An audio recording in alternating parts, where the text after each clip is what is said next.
अस्सलाम वालेकुम। हम Cambridge O level business studies की कंप्लीट वीडियो सीरीज़ मुकम्मल कर चुके हैं और आज इस सिलसिले में हम फुल कोर्स रिव्यू करने जा रहे हैं। This will be a full course review. अगर आपके एग्ज़ाम होने वाले हैं तो आपके लिए वीडियो बहुत काम की होगी, क्योंकि हम इसमें पूरे कोर्स को जो है वो बहुत क्विकली ओवरव्यू करेंगे। ठीक है, तो अगर आपको याद हो तो आपके कोर्स में 6 सेक्शंस हैं। एक है बिजनेस स्टडी, बिजनेस एक्टिविटी को अंडरस्टैंड करना।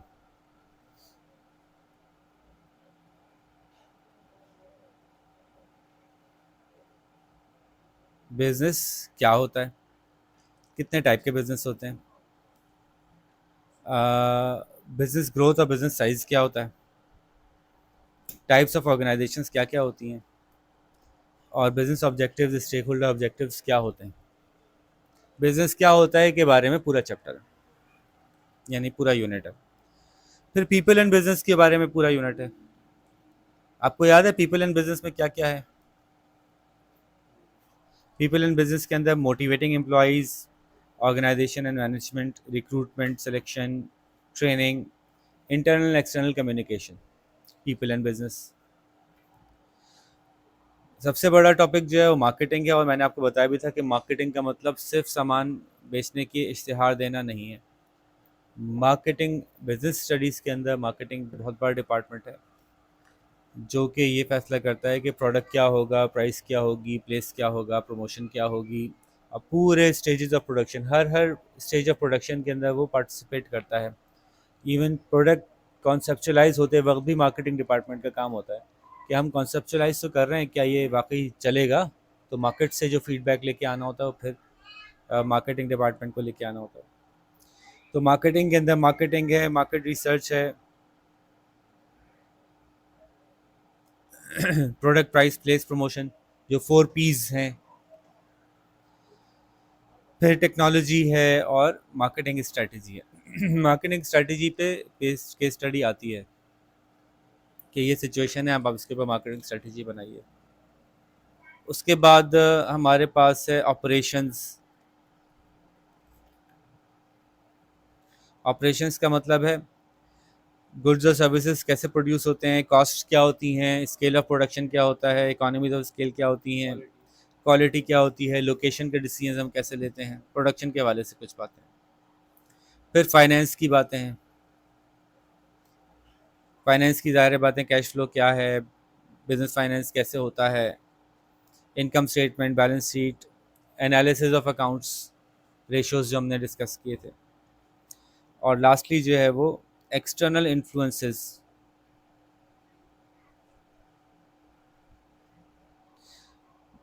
इकोनॉमिक्स के इश्यूज, उसकी वजह से बिजनेस के ऊपर इम्पैक्ट पड़ता है। इन्वायरमेंट और एथिकल इश्यूज, जिसकी वजह से बिजनेस में इम्पैक्ट पड़ता है। और इंटरनेशनल इश्यूज, जिसकी वजह से बिजनेस में इम्पैक्ट पड़ता है। यूँ पूरा कोर्स कवर हो गया। लो भाई, हो गया कोर्स का review. This is a review, बिल्कुल ही बर्ड आई व्यू में हमने देख लिया कोर्स क्या था। अब इसमें एक लेवल का जूम करते हैं और हम चलते हैं बिजनेस एक्टिविटी की तरफ। बिजनेस एक्टिविटी की स्टार्ट जो है वो, अगर आपको याद हो तो यहाँ से होता है कि कोई भी शख्स कोई चीज़ बेचता क्यों है, क्योंकि वो स्केर्स होती है। तो वो इक्वेशन जो है, unlimited wants and limited resources, याद है? ज़रा जल्दी क्विकली मेरे साथ चलिएगा अगर हमें इसको एक वीडियो में ख़त्म करना है तो। Unlimited wants, limited resources. तो एक ही चीज़ बहुत सारे लोगों को चाहिए, वो सबके लिए है नहीं, तो फिर यू विल हैव टू पे सम प्राइस।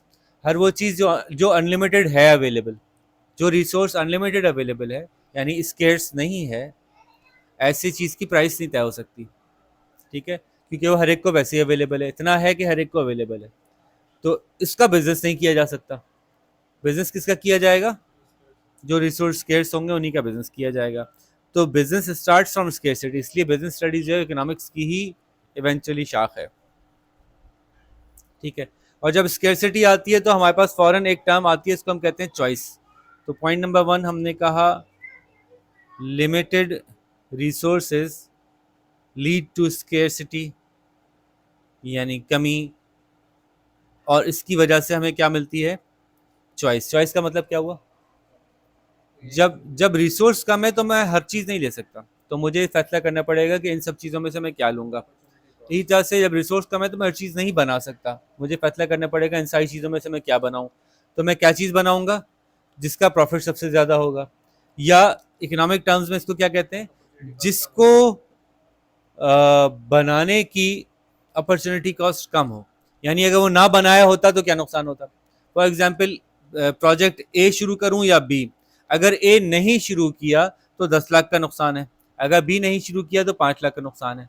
तो ए की अपॉर्चुनिटी कॉस्ट ज़्यादा है ए शुरू ना करने की, ए शुरू ना करने की।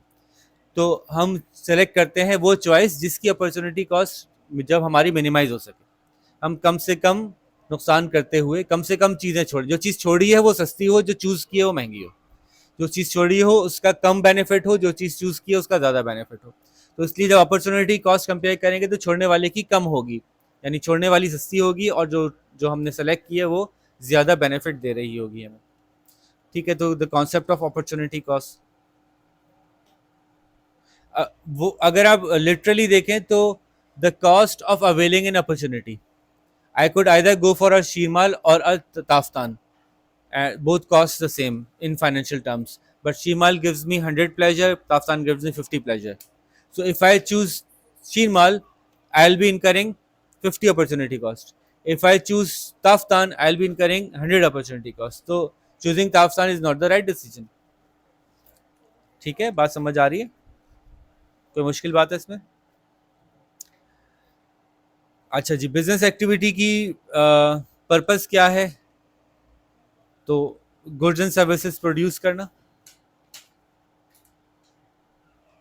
ठीक है, as simple as that, goods and services produce करना, सोसाइटी के अंदर जो स्केर्सिटी है उसको केटर फॉर करना। पर्पस क्या है बिजनेस का? गुड्स एंड सर्विसेज प्रोड्यूस करना और सोसाइटी की स्केर्सिटी का मुकाबला करना, यानी उसके अल्टरनेट को प्रोवाइड करना, स्केर्सिटी की मौजूदगी में बेहतर डिसीजन करते हुए अच्छी चीज़ें प्रोवाइड करना जो सबको चाहिए। और इसके लिए बिजनेस जो है वो फैक्टर्स ऑफ प्रोडक्शन यूज करता है। क्या फैक्टर्स ऑफ प्रोडक्शन होते हैं?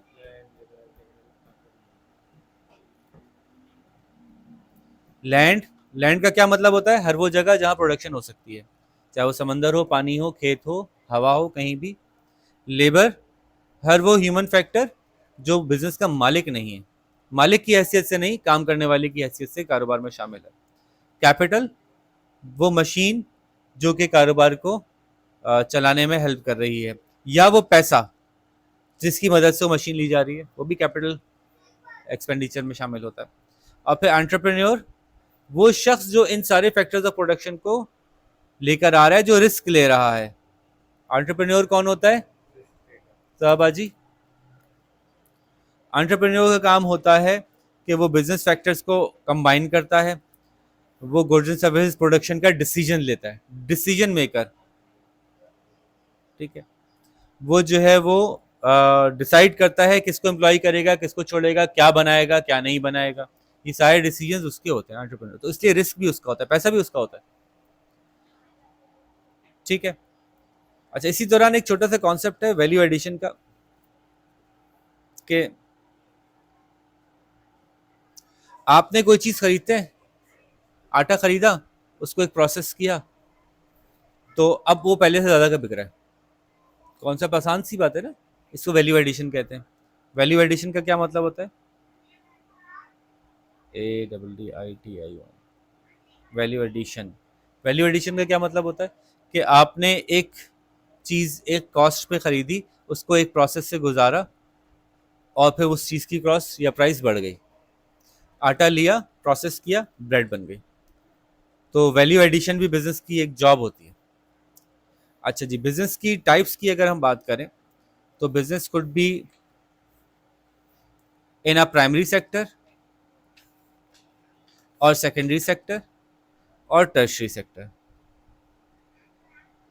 प्राइमरी सेक्टर का क्या मतलब होता है? जरा जल्दी जल्दी रिस्पॉन्स भी चाहिए मुझे, सुन नहीं चाहिए बच्चे। प्राइमरी सेक्टर का देखने की जरूरत ही नहीं है। प्राइमरी सेक्टर का मतलब होता है वो तमाम प्रोडक्शन जो कि नेचुरल रिसोर्सेज से की जा रही है। लैंड से एक्सट्रैक्ट किए जा रहे हैं पौधे, प्राइमरी है। जंगल काट के लकड़ी बना रहे हैं, प्राइमरी है। और समंदर से मछलियां पकड़ रहे हैं, प्राइमरी है। माइनिंग प्राइमरी है। ठीक है, जो नेचुरल रिसोर्सेज को यूज करते हुए आप एक्सट्रैक्ट कर रहे हो। एनिमल हस्बेंड्री प्राइमरी है। ठीक है, ऑयल एक्सट्रैक्शन प्राइमरी है। सेकेंडरी क्या है कि जो प्राइमरी से चीजें हासिल की थी उनको प्रोसेस करके उसमें वैल्यू एडिशन कर दी जाए। तो अब अगर आपने वीट उगाया था तो प्राइमरी था, ब्रेड बना रहे हैं तो सेकेंडरी है। कॉटन उगाई थी तो प्राइमरी थी, आटा बना रहे हैं तो सेकेंडरी है। कॉटन बनाई थी तो प्राइमरी थी, कपड़ा बनाया तो सेकेंडरी है। ठीक है, so primary is natural production, production from natural resources directly.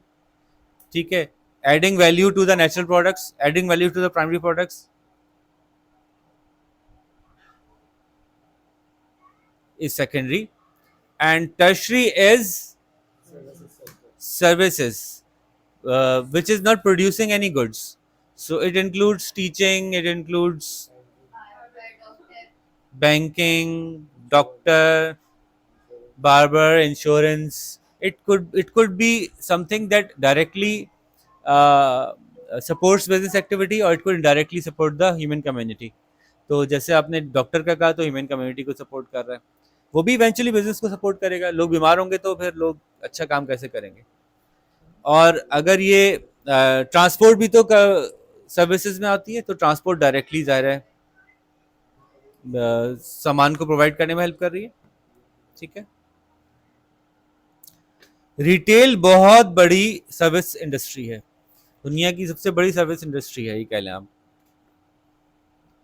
आपने नाम सुना होगा अमेजोन का, अमेजोन भी सामान बेच रहा, खरीद रहा है। ठीक है, ठीक है। कार मैन्युफैक्चरिंग कहाँ जाएगी? सेकेंडरी में जाएगी। ठीक है जी, तो ये मुख्तलिफ, इसको हम कहते हैं stages of business activity. Primary stage, secondary stage, tertiary stage. अक्सर अभी देखने में आया है कि डेवलप्ड कंट्रीज जो हैं वो इन स्टेजेस को आगे मूव करते हैं तो डेवलप होते जाते हैं। अब आजकल का जहन लोगों का ये बना हुआ है कि to be a developed country you have to move from primary to secondary and then from secondary to the tertiary sector. ठीक है, तो इसकी वजह से इसकी इंपॉर्टेंस है कि अगर आप सेकेंडरी पे नहीं आए तो आप आटा बेच के गाड़ी खरीद रहे हैं, तो उसमें क्या मसला है कि जो टर्म्स ऑफ ट्रेड हैं, ये इकोनॉमिक्स से लेके आए हम लोग। ठीक है, कि अगर आप प्राइमरी बेच के सेकेंडरी खरीदते हैं तो आपकी टर्म्स ऑफ ट्रेड खराब हैं। और आपको याद है मैंने बताया था ये आपके कोर्स का पार्ट नहीं है इकोनॉमिक्स में, लेकिन ये अच्छी टर्म है। टर्म्स ऑफ ट्रेड का मतलब होता है जो चीज़ आप बेच रहे हैं उसकी कीमत और जो चीज़ आप खरीद रहे हैं उसकी कीमत में कितना फर्क है। तो आप जो बेच रहे हैं बहुत हल्की वाली चीज़, बहुत सस्ती चीज़ बेच रहे हैं, और जो खरीद रहे हैं बहुत महंगी चीज़ बेच रहे हैं, तो आपकी मर्जी नहीं चलेगी ट्रेड में।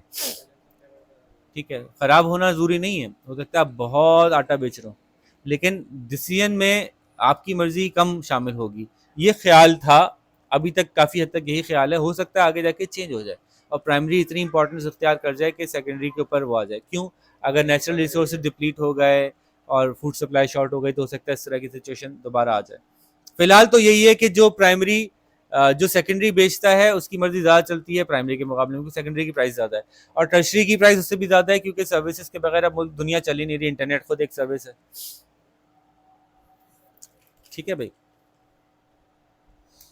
तो जो प्राइमरी मुल्क होते हैं वो आहिस्ता आहिस्ता इंडस्ट्रियलाइज होते हैं, जो इंडस्ट्रियलाइज होते हैं वो आहिस्ता आहिस्ता सर्विस की तरफ जाते हैं। बहुत अच्छी मिसाल यूके की है हमारे पास, यूके बहुत अच्छी मिसाल है। पहले यूके में गाय प्रोडक्शन बहुत ज़बरदस्त, दूध ही दूध बहुत मशहूर था, यूके दूध के लिए, दुनिया भर में दूध की प्रोडक्शन। और जनाब उसके बाद वो ट्रांसफॉर्म हुआ, इंडस्ट्रियल एज आई, इंडस्ट्रियल रेवोल्यूशन आई, इंडस्ट्री हो गई, प्राइमरी प्रोडक्शन कर्टेल कर ली गई।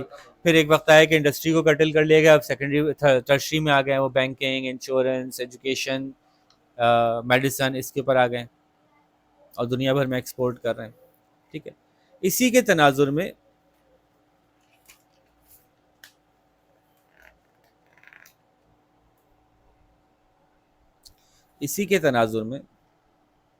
एक एंगल और भी है कि एक तो प्राइमरी सेकेंडरी टर्शरी है ना, एक है कि ओनरशिप के एंगल से भी देखा जाए तो बिजनेस की कुछ टाइप्स होती हैं। अच्छा, वो टाइप्स आगे डिस्कस होंगी,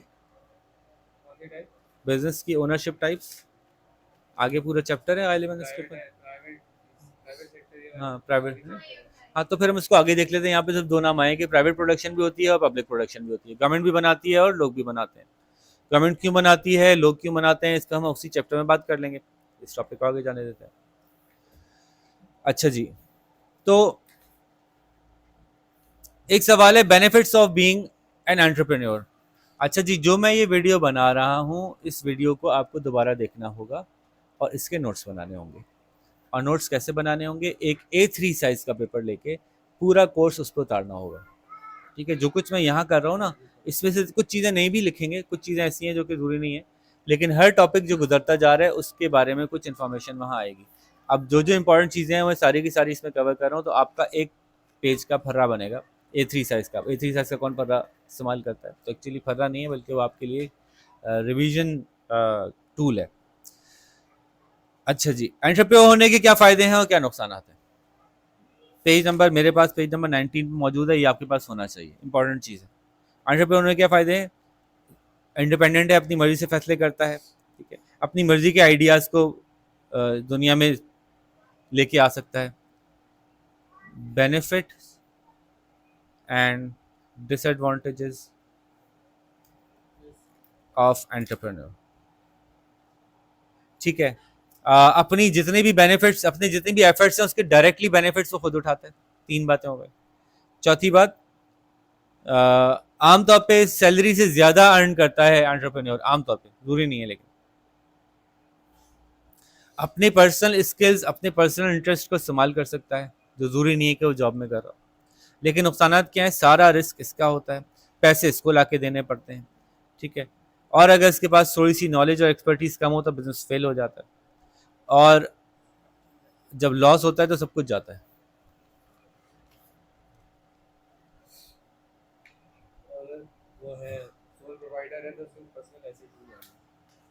सक्सेसफुल एंटरप्रेन्योर के फीचर्स क्या हैं? ये पेज नंबर 21 पे है। ये सब वो चीज़ें जो मैं नोट कर रहा हूँ ना पेज नंबर के साथ, ये आपको वहाँ लिखनी है अपने पास, छोटा छोटा बिल्कुल बारीक बारीक करके लिखिएगा कि एक पेज पे सब कुछ आ जाए। सक्सेसफुल एंटरप्रेन्योर के फीचर्स क्या है बता मैं देता हूँ, लिख आप लीजिएगा। हार्ड वर्किंग हो, आसान सी बात है ना, हार्ड वर्किंग हो, रिस्क टेकर हो। आप अपने ऊपर सोच लें कि मैं कारोबार शुरू करूंगी तो मुझे अंदर क्या क्या बातें होनी चाहिए। Hard working, risk taker. हाँ जी जी, लिस्ट मीनिंग नहीं लिखनी, पता तो मीनिंग तो आपको पता ही है ना। रिस्क टेकर है, क्रिएटिव है, ऑप्टिमिस्टिक है। ऑप्टिमिस्टिक का मतलब समझते हैं? इनमें से किसी का मतलब नहीं समझते हो तो पूछ लीजिएगा। ऑप्टिमिस्टिक मतलब, अगर आप अभी बिजनेस शुरू करते हैं तो बहुत दफा ऐसा लगता है कि यार ये तो चल ही नहीं रहा, और आप बंद कर दें तो फिर तो नुकसान होता है। आपको बिजनेस को कैरी करना पड़ता है, पॉजिटिवली सोचेंगे तो कैरी होगा। अभी शुरू किया, नुकसान हो रहा है, 1 साल और नुकसान हो रहा है, 2 साल और नुकसान, 3 साल बाद प्रॉफिट होना है, तो फिर आपको बर्दाश्त करना है। ऑप्टिमिस्टिक होने का मतलब आप पॉजिटिवली सोच रहे हैं। सेल्फ कॉन्फिडेंट हो, इनोवेटिव हो, नई नई चीज़ें बना सकता हो, नए नए आइडियाज ला सकता हो। इंडिपेंडेंट हो, हर एक की मर्जी से चलेगा तो वो एंटरप्रेन्योर रहा भी नहीं, एक्चुअली वो दूसरों का ही नौकर हो गया। और फिर उसकी कम्युनिकेशन बहुत इफेक्टिव होनी चाहिए, तभी वो अपने लोगों को साथ लेके चल सकता है। ठीक है, अच्छा, बड़ी मजेदार सी फिगर दी हुई है पेज नंबर 21 पे, एक डायग्राम दी हुई है, देख रहे हैं आप लोग? ये बहुत अच्छी डायग्राम्स होती हैं। इन डायग्राम्स के जरिए से भी आप ये वाला काम कर सकते हैं कि डायग्राम ही बना दें डायरेक्ट। नहीं, पेपर में इनकी मदद से आपको सॉल्व करके वर्ड्स में, सेंटेंसेस में, पैराग्राफ्स में लिखना होता है। हाँ, A3 साइज में आप ये वाला काम कर सकते हैं कि आप इन डायग्राम्स को यूज़ कर लें जहाँ मिल जाए आपको। अच्छा जी, इन्होंने छोटा सा बीच में एक एब्रप्टली एक चीज़ दे दी है कि बिजनेस प्लान जब एंटरप्रेन्योर बनाता है तो उसकी शक्ल कैसी दिखती है। ठीक है, तो बिजनेस प्लान की शक्ल कैसी दिखती है पेज नंबर 22 पे मौजूद है। उसके अंदर सबसे पहले डिस्क्रिप्शन ऑफ द बिजनेस होता है, बिजनेस प्लान, डिस्क्रिप्शन होती है, फिर क्या होती है, फिर वो क्या चीज़ होती है जब बना रहे हैं, प्रोडक्ट या सर्विस के बारे में मालूमात होती है। फिर आपको बताते हैं कि मार्केट क्या होगी इसकी, कहाँ बेचूंगा, किसको बेचूंगा। फिर आप ये बताते हैं कि लोकेशन क्या होगी। फिर आप ये बताते हैं कि ट्रांसपोर्ट कैसे होगी, कम्युनिकेट कैसे करें, पहुंचाएंगे कैसे प्रोडक्ट अपने कस्टमर तक। फिर आप ये बताते हैं कि मेरी बिजनेस का मैनेजमेंट स्ट्रक्चर क्या होगा, ऑर्गेनाइजेशन स्ट्रक्चर क्या होगा। फिर आप बताते हैं कि उसमें फाइनेंस कहाँ से आएगा, कैसे यूज़ होगा, पूरे साल में कितना पैसा रिक्वायर्ड है, वो मैं कहाँ से जनरेट करूँगा। और फिर आप फाइनली स्ट्रेटजी बताते हैं ग्रोथ की। बात समझ में आ गई? ये लिस्ट आप तैयार कर लीजिएगा, इसमें से कोई बात समझ में नहीं आए मुझे वहीं रोक दीजिएगा। इसका मकसद भी नीचे लिखा हुआ है, वो भी हम लिखेंगे। जी, अब बिजनेस प्लान में क्या होना चाहिए वो भी एक समरी में दिया हुआ है पेज नंबर 23 में। मेरे साथ साथ है ना, मेरे साथ साथ चलिएगा, जो मैं कह रहा हूँ देख रहे हैं इसमें बिजनेस प्लान लिखा हुआ है, ऊपर क्या लिखा हुआ है, विच प्रोडक्ट, कैश फ्लो कैसा होगा, बिजनेस कॉस्ट क्या होंगी, लोकेशन क्या होगी, बिजनेस रिक्वायर्ड रिसोर्सेज क्या रिक्वायर्ड हैं, और इस बिजनेस प्लान की क्या यूजेस हैं। इसकी मदद से आप पैसे मांग सकते हैं लोगों से कि भाई मैं इतना अच्छा बिजनेस कर रहा हूँ, मेरे पास इन्वेस्ट करें। और इसकी मदद से आप अपनी गलतियों को रेक्टिफाई कर सकते हैं, बिजनेस प्लान बनाए दिखाएं लोगों को। इवन आप बैंक के पास जा सकते हैं लेकिन भाई मैं बड़ा बिजनेस प्लान बना रहा हूँ, इसकी मदद से मुझे कुछ पैसे दें ताकि मैं बिजनेस को कंडक्ट कर सकूँ। बल्कि बैंक आपको लोन देगा ही नहीं बिजनेसमैन के बगैर। जी, ताल्लुकात होंगे तो वैसे भी दे देगा, लेकिन ठीक है। अच्छा जी, बिजनेस का साइज कैसे तय होता है कि बिजनेस बड़ा है, ये बहुत बड़ा बिजनेस है, ये बिजनेस बहुत बड़ा है, कैसे कहेंगे, क्या क्या कह सकते हैं? How size is determined. Revenue, workforce. आप देख सकते हैं कि अगर किसी बिजनेस का रेवेन्यू बहुत ज़्यादा है तो आप कह सकते हैं कि बिजनेस बड़ा है। अगर आप देख रहे हैं किसी बिजनेस की वर्क फोर्स बहुत ज़्यादा है तो आप कह सकते हैं बिजनेस बड़ा है। आप कह सकते हैं कि किसी बिजनेस की सेल्स बहुत ज़्यादा है तो बिजनेस बहुत बड़ा है।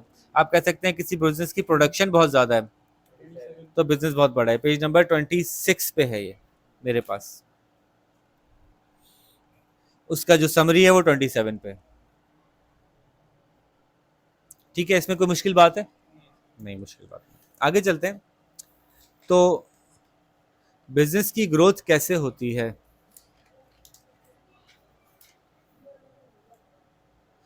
बिजनेस की ग्रोथ इंटरनल भी हो सकती है और एक्सटर्नल भी हो सकती है।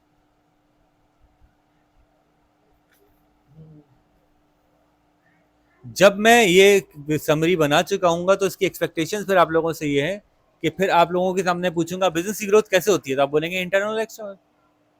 इतना आपको ये जज्ब हो गया हो, ठीक है। How business growth internally and externally. Internally का क्या मतलब होता है?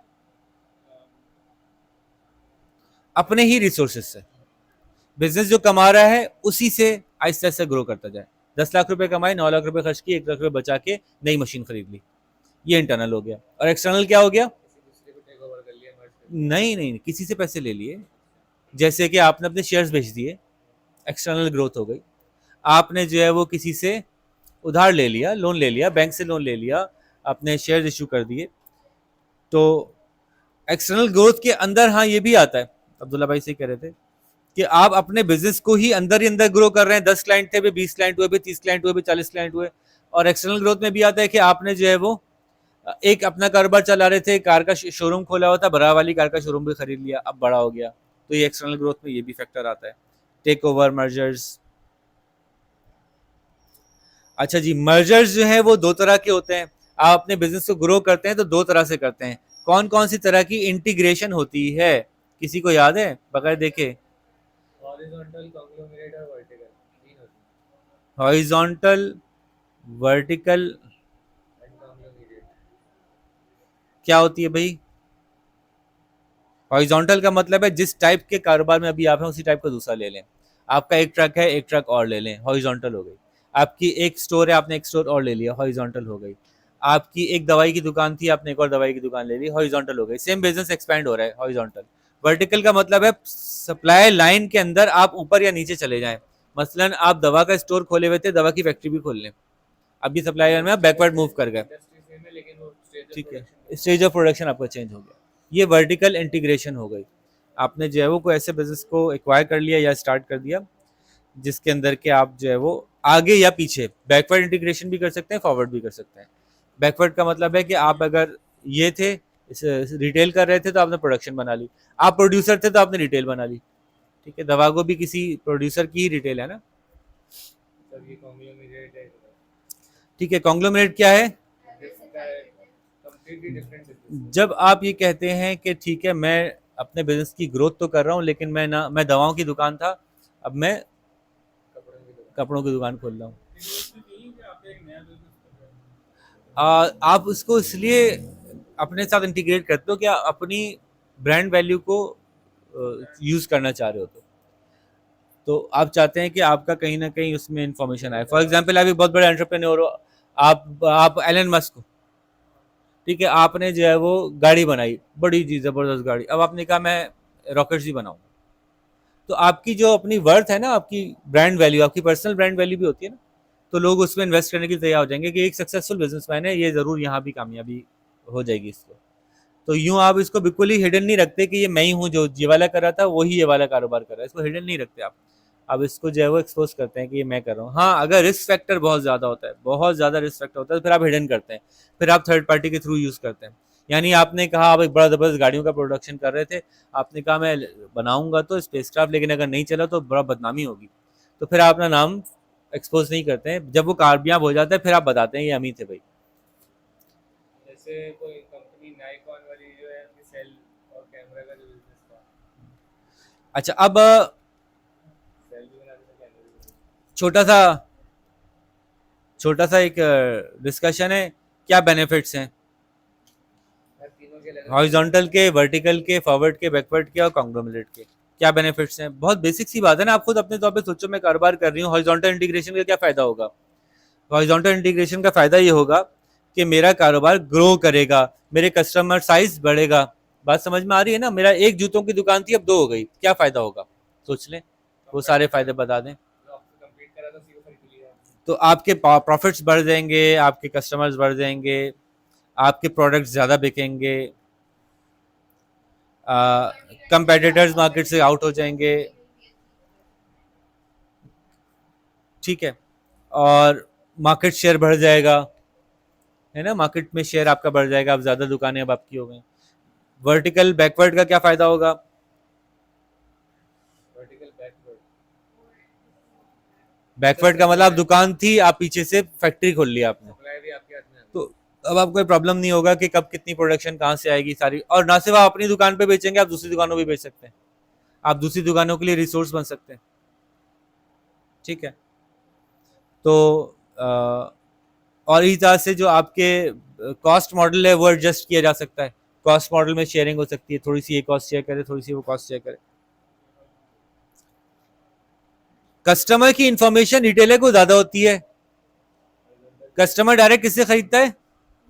रिटेलर से। रिटेलर ही अगर प्रोडक्शन शुरू कर देता है तो उसको ज्यादा पता होता है कि मार्केट में क्या बिक रहा है, तो ये भी वर्टिकल बैकवर्ड का फायदा है। समझ में आ रही है? लॉस तो नहीं है, ठीक है।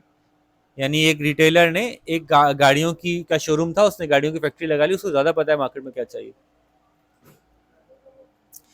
अच्छा जी, तो वर्टिकल इंटीग्रेशन जो है वो, फॉरवर्ड में इसका उल्टा कर लें, जब एक प्रोडक्शन वाला दुकानें खोलेगा तो उसको पता है कि मेरी सारी प्रोडक्शन अब यूज हो जाएगी। पहले क्या होता था, मुझे एक एक के पाँव पड़ने पड़ते थे, मेरा प्रोडक्ट रखो, मेरा प्रोडक्ट रखो, मेरा प्रोडक्ट रखो, कोई बेचने के लिए तैयार नहीं है मेरा प्रोडक्ट, अब मेरी अपनी दुकान है, मैं अपना प्रोडक्ट खुद ही रख लूंगा।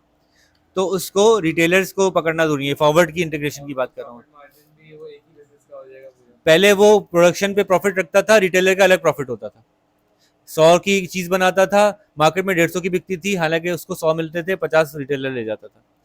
या चेन ऑफ डिलीवरी में चली जाती थी, सप्लाई चेन में चली जाती थी कि थोड़ा सा ट्रांसपोर्टर ने रखा, थोड़ा सा उसने रखा, थोड़ा तो पता चला 50 एक्स्ट्रा मिल रहा था, वो आपको नहीं मिल रहा था। तो अगर आप अपनी ही रिटेल खोल लेते हैं तो फिर आपको, लेकिन ये आसान नहीं है भाई, इसके रिस्क भी हैं। आपकी एक्सपर्टीज नहीं है तो आप पिट जाते हैं। अगर आप प्रोडक्शन में एक्सपर्टीज रखते हैं, रिटेल में एक्सपर्टीज नहीं रखते, रिटेल खोलते हैं, तो फिर आप रिटेल मैनेज नहीं कर पाते। Retailing is a very cumbersome job, बहुत डिटेल जॉब है, छोटी छोटी छोटी छोटी छोटी छोटी हर चीज हर वक्त प्रोसेस टाइम पे मौजूद रहे, आसान नहीं रिटेलिंग। जैसे एक रिटेल आउटलेट था, होंडा ने उसको खरीद लिया, उसके सारे लोगों को एम्प्लॉय करके, तो वो तो कामयाब रहेगा नहीं। हाँ, लेकिन उनको एंटरप्रेन्योर डिसाइड करता है ना, एंटरप्रेन्योर के स्टाइल से सब कुछ बदल जाता है, उसका स्टाइल ही बदल जाता है।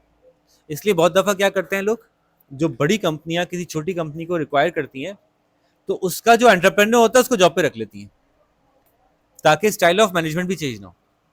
अभी आपके हमारे जो फराज भाई हैं, उन्होंने कंपनी बनाई, कंपनी बना के उन्होंने सॉफ्टवेयर हाउस बनाया, सॉफ्टवेयर हाउस बना के अमेरिका की स्टॉक एक्सचेंज के अंदर जो कुछ कुछ प्रोडक्ट्स बना के बेचे, कुछ सॉफ्टवेयर बना के बेचे, वो सॉफ्टवेयर मार्केट में चलने लगे, तो वहाँ के एक इन्वेस्टर ने कहा कि आपकी कंपनी में खरीद रहा हूँ, आप जो प्रोडक्ट्स बना रहे हैं फिर मेरे मेरे प्रोडक्ट्स होंगे, ठीक है।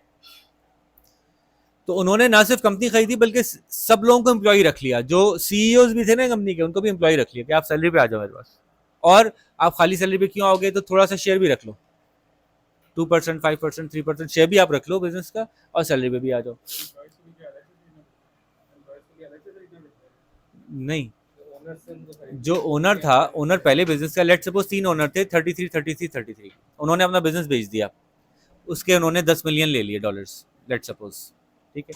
अब उनको चले जाना चाहिए था, उसने कहा नहीं आया, वापस आ जाओ। उन्होंने कहा भाई हम वापस आएंगे फिर हम एम्प्लॉय ही होंगे क्या, उसने कहा भाई आप मालिक बन के चलाओ, 1% भी रख लो आप और मुझसे, 1%, 2% बिजनेस का शेयर भी आप वापस ले लो मुझसे, और आप एम्प्लॉय भी बन जाओ, लेकिन आप चलाओ एज एन एंटरप्रेन्योर, और मैं आपको ये बताऊंगा कि मुझे मार्केट में क्या चाहिए, मैं इस मार्केट में बैठा हूँ, करवा के आप दोगे, क्योंकि अपनी ऑर्गेनाइजेशन चलाने का एक्सपीरियंस आपको ज्यादा है।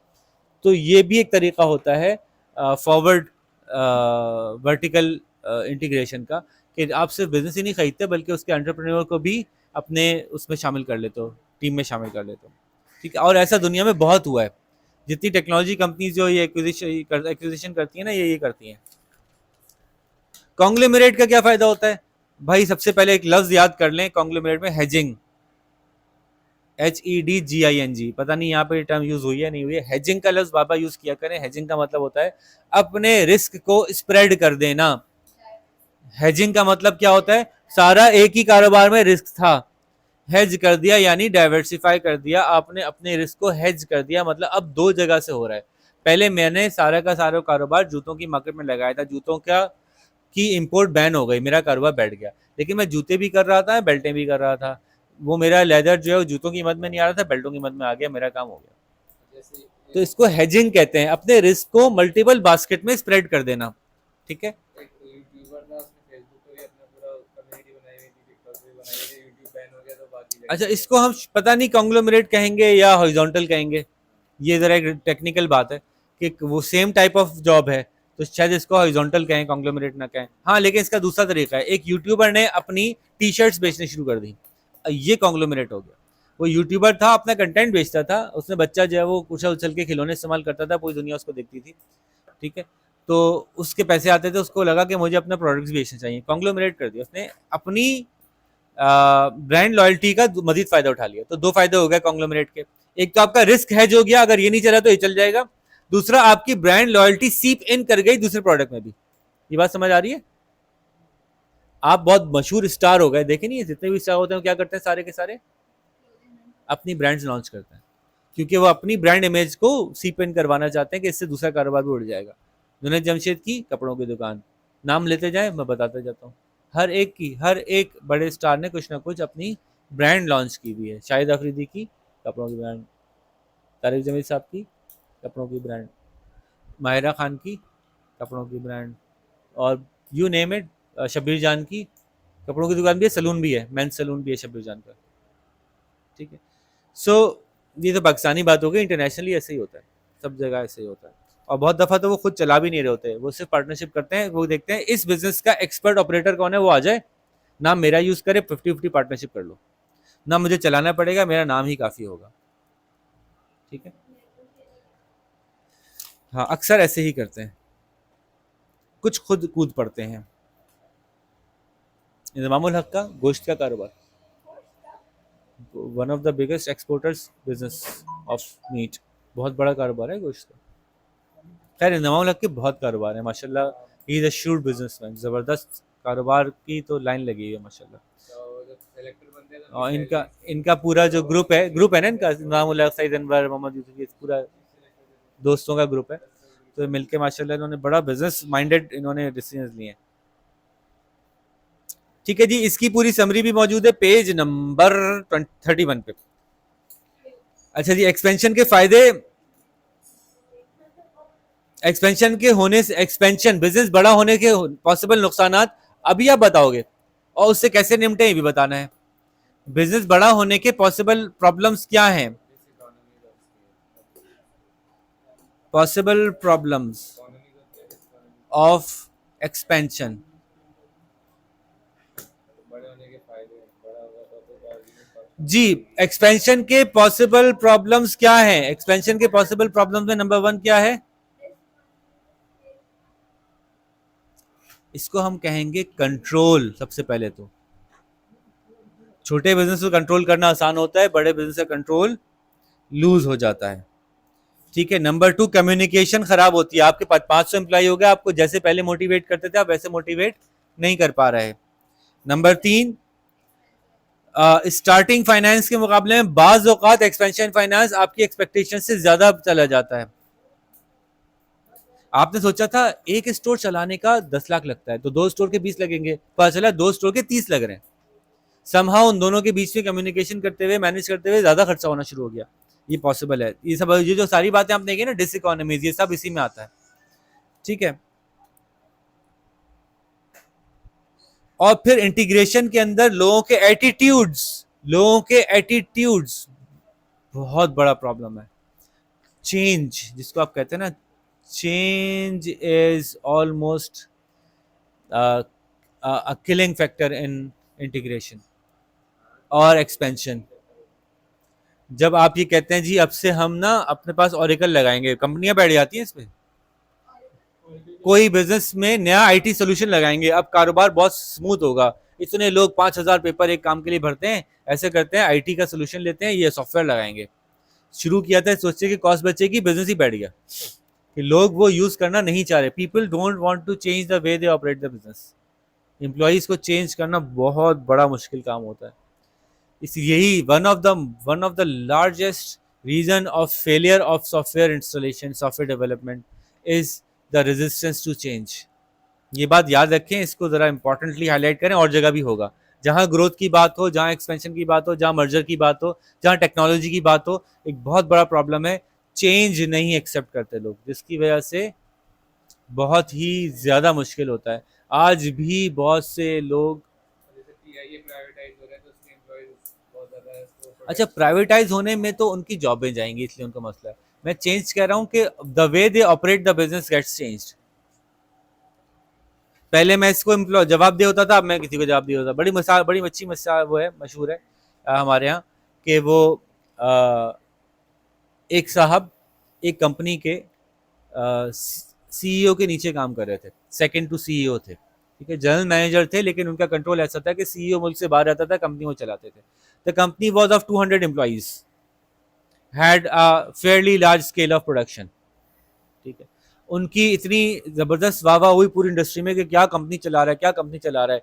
एक 5,000 एम्प्लॉय कंपनी ने उनसे कहा कि यार आप हमारे पास आ जाओ और हमारा एक सेक्शन चला लो, और आपको जो सैलरी मिल रही है उसकी 3 टाइम्स सैलरी देंगे। वो चले तो गए, लेकिन जो स्टाइल ऑफ कम्युनिकेशन उस कंपनी का था वो उनको समझ में नहीं आ रहा। वहां पे वो बॉस थे, यहाँ पे वो एम्प्लॉय हो गए। वहां पे वो 200 लोगों के बहुत बड़े बॉस थे, वहां पे 5,000 लोगों के नॉर्मल से मिडिल मैनेजर हो गए। ही couldn't adjust in that system. तो ये चेंज है ना, ये हमारे लिए आसान नहीं होता। तो कुछ बिजनेस स्मॉल रहना चाहते हैं या रह जाते हैं। क्यों स्मॉल रह जाते होंगे कुछ बिजनेसेस जल्दी जल्दी शाबाश? उसकी मार्केट ही छोटी थी। यार आप लोगों के जवाब मुझसे पहले आने चाहिए यार। ये कोई कारोबार, मैं तो बुक से नहीं देख रहा, अपने तौर पे सोच रहा हूँ, कोई कारोबार क्यों छोटा रह जाता होगा? इतना बिकता ही नहीं होगा उसके सामान, इतने लोग ही नहीं खरीदने वाले होंगे, उसकी मार्केट साइज छोटा होगा इसलिए छोटा रह जाता होगा। या उसके ओनर का ऑब्जेक्टिव ही नहीं होगा बड़ा होना। भाई मैं नहीं होना चाहता बड़ा, कारोबार को एक्सपेंड नहीं करना चाहता। मेरी एक दुकान है, मैं काफ़ी खुश हूँ, इतना कमा रहा हूँ कि उससे साल में 2 दफ़ा उम्रे करके आ जाता हूँ और 4 दफ़ा दुबई का ट्रिप लगा लेता हूँ, एक दफ़ा तुर्की जाता हूँ, एक दफ़ा शेंजन वीज़े पे। तो छोटी सी एक दुकान है, अल्हम्दुलिल्लाह से गुजारा हो ही जाता है, सबर शुक्र कह के। गोशा नशीन आदमी हूँ, बस ये कि 5-6 चक्कर ही लगते हैं दुनिया दुनिया के बस मेरे। हाँ, ठीक है। तो ओनर ऑब्जेक्टिव ही नहीं है। आप यकीन जानिए कि पाकिस्तान के अंदर बिजनेसेस के साथ हमने कंसल्टेशन करते हुए बेतहाशा ऐसे ओनर्स को हमने देखा जिनकी के ऑब्जेक्टिव में नहीं था ग्रो करना, या उनके बच्चों के ऑब्जेक्टिव में नहीं था। हाँ बेसिक, एक बहुत बड़ा कारोबार है, और वो कारोबार आहिस्ता आहिस्ता क्रम्बल कर रहा है। क्यों? क्योंकि उनके बच्चों को वो कारोबार नहीं करना। मतलब मिलियंस नहीं, बिलियंस, बल्कि बिलियंस का बिजनेस है, बिलियंस का बिजनेस है, और कारोबार आहिस्ता आहिस्ता क्रम्बल कर रहा है। बड़े मियाँ बैठे हुए हैं ऊपर सारे, बूढ़े बूढ़े बूढ़े बैठे हुए हैं, और अब वो इस काबिल नहीं है कि वो कारोबार को कंटिन्यू कर सकें। अच्छा, प्राइवेट लिमिटेड है, यानी शेयर होल्डर्स हैं वो खानदान के ही हैं। अब वो किसी को बाहर से भी शेयर नहीं देना चाहते कि बिजनेस को बाहर बेच दें। इवेंचुअली उनको ये करना पड़ेगा, अपने शेयर्स को फिर किसी ऐसे न्यू ब्लड को बेचना पड़ेगा जो फैमिली से बाहर हो। लेकिन क्या है, उनकी अपनी फैमिली की वैल्यूज हैं, उनकी अपनी फैमिली का ये है, अपने फैमिली का। तो पाकिस्तान में बड़े ग्रुप्स के नाम मशहूर हैं जी। तो इन सारे ग्रुप्स को ये डिफिकल्टी फेस करनी पड़ती है, किसी को ज़्यादा किसी को कम। दाऊद ग्रुप है, हबीब ग्रुप है, ये ग्रुप है, वो ग्रुप है, बड़े मशहूर मशहूर ग्रुप्स हैं। और डी मार्ट आपने सुना था? डी मार्ट एक जमाने में, आप तो बच्चे थे तो, जब नई नई मार्ट्स आई थी ना, पहले सबसे पहले जो मार्ट आई थी उसमें मेट्रो आई थी, मैक्रो आई थी, मैक्रो मैक्रो मेट्रो ये है, मैक्रो पहले आया था, फिर मेट्रो आया था। तो इसी इसी में जो है वो एक डी मार्ट बनी थी दाऊद ग्रुप की, खत्म हो गई, नहीं चला सके। क्यों? क्योंकि उनके पास इतने एंटरप्रेन्योरियल बेस नहीं बचा कि जिस जो कि ये भी देखे भी, अरे छोड़ो भाई अब कौन देखे। तो ओनर ऑब्जेक्टिव ही नहीं रहा, या ओनर के पास कैपेसिटी नहीं रही है। ऑब्जेक्टिव के साथ साथ capacity of owner to manage so many businesses खत्म हो गया। बस भाई ठीक है, अब अल्लाह अल्लाह करेंगे, 2 दफ़ा तुर्की जाएंगे, 6 दफ़ा शेंजन पे, बस ज़्यादा नहीं। कैपिटल नहीं होगा। ठीक है।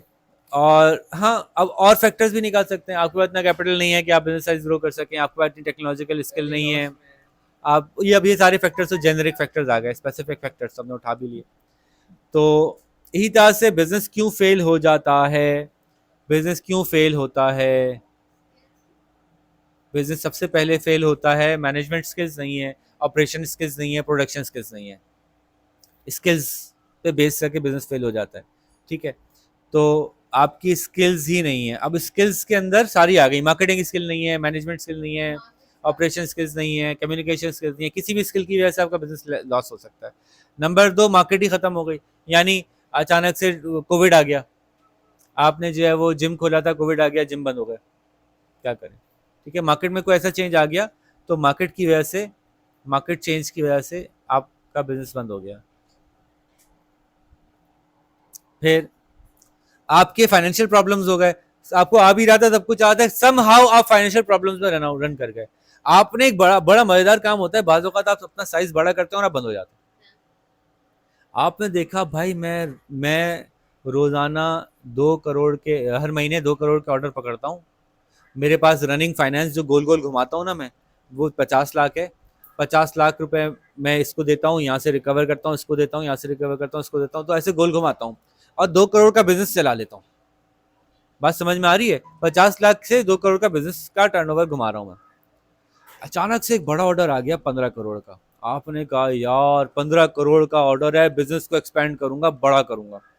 15 करोड़ का ऑर्डर तो पकड़ लिया, लेकिन उसके फाइनेंसेस आपसे मैनेज नहीं हो रहे, और आपने उससे माल उठाया 6 करोड़ का। आपके पास कितने थे?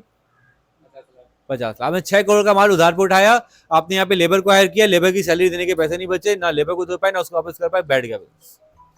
और जिस सारी बुनियादों पे कस्टमर से पकड़े थे कुछ इन्वेस्टमेंट, कस्टमर ने कहा पैसा वापस करो भाई, मेरा तो कुछ कुछ प्रोडक्शन मेरी आई नहीं मेरे हाथ में, पैसे वापस करो। तो बाद औक़ात बिजनेस ग्रो करता है और बंद हो जाता है। ठीक है, तो ये टर्म हम कहेंगे ओवर एक्सपेंशन। आप समझ ही नहीं सके अपने कारोबार की स्ट्रेंथ को, और आपने जितना एक्सपेंड किया वो।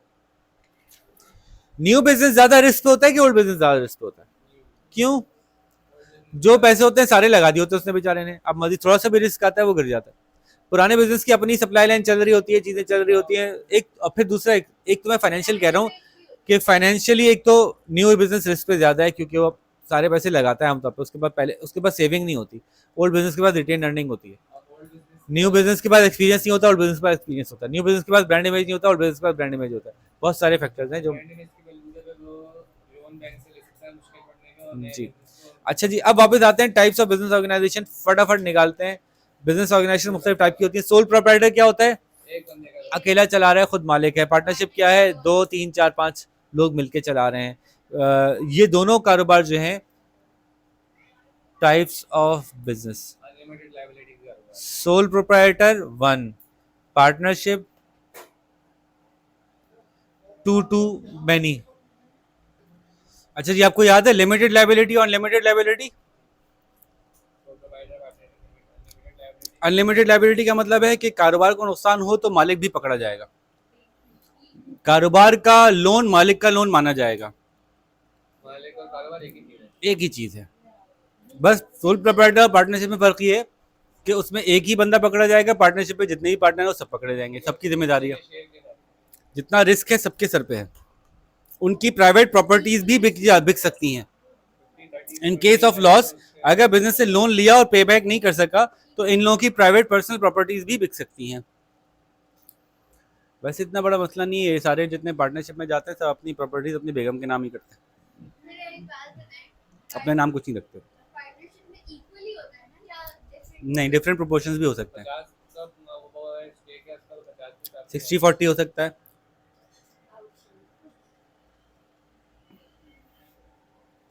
ऐसा भी हो सकता है कि एक ने पैसे लगाए एक काम कर रहा है, इस पे 50-50 हो गया। ऐसा भी हो सकता है दोनों में पैसे लगाए दोनों काम कर रहे हैं, 50-50 हो गया। ऐसा भी हो सकता है एक ने ज़्यादा पैसे लगाए एक ने कम पैसे लगाए, 60-40 हो गया। और कुछ पार्टनर्स ऐसे भी हो सकते हैं जो कि आपको ऐसे बना दिए जाएं जो कि मतलब उन्होंने ना पैसा लगाया ना वो कोई मेजर कोई कंट्रीब्यूट कर रहे हैं, लेकिन उनकी विजडम या उनकी उनसे मशवरा लेने के लिए उनको पार्टनर बना दिया गया। उनका इमेज इतना था कि यार आप पार्टनर बन जाएं, आप इस कारोबार में पुराने हैं, ज़बरदस्त हैं, थोड़ा आपसे मशवरा ले लिया करेंगे, 5% के पार्टनर बन जाएं तो आप हमारी मीटिंग्स में आ जाया करें, बोर्ड मीटिंग में बैठ जाया करें, काम में कोई हेल्प ना करें। तो जैसे कि मैं एक कारोबार का पार्टनर हूँ 10% का हूँ किसी कारोबार का, तो वहाँ पे मेरी सर्विसेज जो है वो स्ट्रेटेजिक सर्विसेज हैं, स्ट्रेटेजिक पार्टनर हूँ मैं। यानी मैं उनकी बोर्ड मीटिंग में जाता हूँ, उनको डिस्कस करता हूँ उनके साथ चीज़ें, उनको जो डिसीजन लेने होते हैं उसमें मुझसे हेल्प लेते हैं, लेकिन ऑपरेशन से मेरा कोई काम नहीं है। ये है हमारा रिलेशनशिप। तो ये अनलिमिटेड लाइबिलिटी है, इसके दो शोबे हैं, पार्टनरशिप और सोल प्रोप्राइटरशिप। ठीक है, ये जो अभी आपका स्कूल चल रहा है ये सोल प्रोप्राइटरशिप में है। पीछे जो MSCS गुजरा है, MSCS was a partnership between me and miss any. Partnership करी थी हमने, और पार्टनरशिप का क्या हमें अंदाज़ा हुआ कि इसमें बहुत मसाइल है, इससे बेहतर है कि सोल प्रोप्राइटर रखो, क्योंकि पार्टनरशिप के बैंक अकाउंट में दोनों का साइन, दोनों का ये, दोनों का वो, बड़ा मुश्किल हो जाता है। तो सोल प्रोप्राइटर में आपको मैनेज करना आसान होता है। हमने क्या किया, इंटरनली पार्टनर कर लिया और डॉक्यूमेंट पार्टनरशिप का नहीं बनाया। ठीक है, क्योंकि हमारा ज़ाहिर ट्रस्ट का एक रिलेशनशिप है, इसमें हमें पता है कि हम।